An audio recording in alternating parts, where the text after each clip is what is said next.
By the time everyone realized something was wrong, Jonah was already respected. Not because he demanded it, not because he chased authority. It came naturally.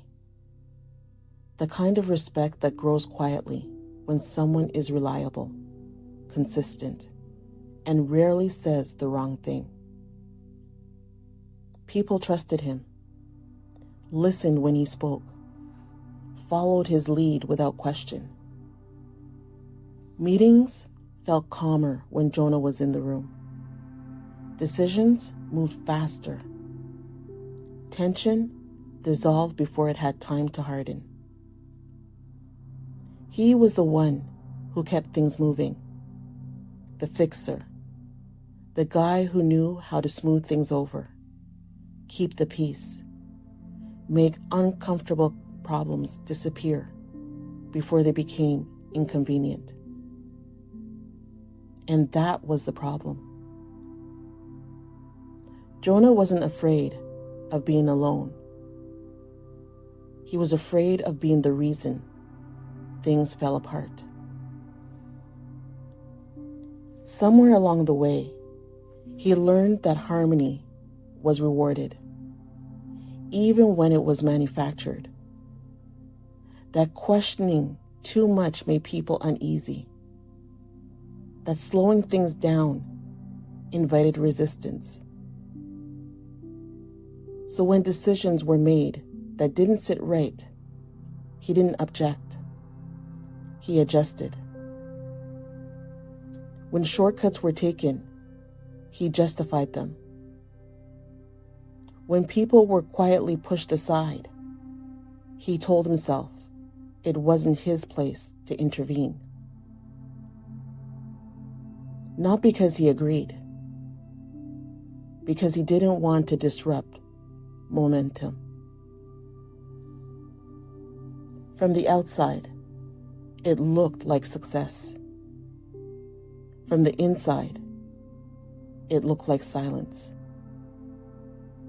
A silence that grew louder each time he chose possibility over principle. Each time he explained away that small internal tightening in his chest.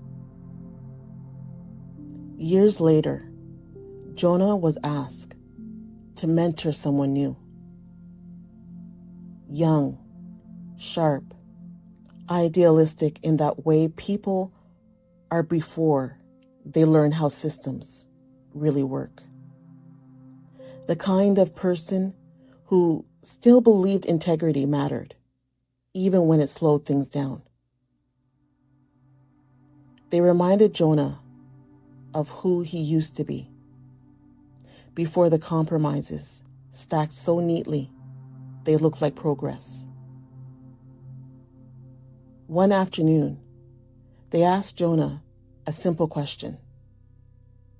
Why do we do it this way if it hurts people? The room didn't change. Nothing suddenly happened. But Jonah felt it. That quiet pause where truth waits to see if you're brave enough to meet it. Jonah opened his mouth to answer, and nothing came out. Not because he didn't know, because the honest answer would have exposed how many times he'd chosen convenience over courage. That night, Jonah went home and opened a box he hadn't touched in years. It sat untouched for a reason. Old notes, drafts, ideas he once believed in, versions of himself that thought saying no was part of leadership, not a threat to it. He lingered longer than he meant to, noticing how clear his thinking used to be, how direct, how unafraid. He realized something uncomfortable. He hadn't been dragged in the wrong direction. He'd been steering. And everyone who followed him trusted he knew where he was going. That weight settled differently now. Not like pride, like responsibility. The next morning, Jonah did something that shocked everyone. He stepped down. No big speech, no explanations. Just a quiet decision that disrupted everything he'd helped build. The room filled with questions he didn't answer, reactions he didn't correct. People were angry, confused. Some called it betrayal. Others called it weakness. A few accused him of abandoning responsibility. But Jonah understood something now. Walking away wasn't rejection. It was accountability.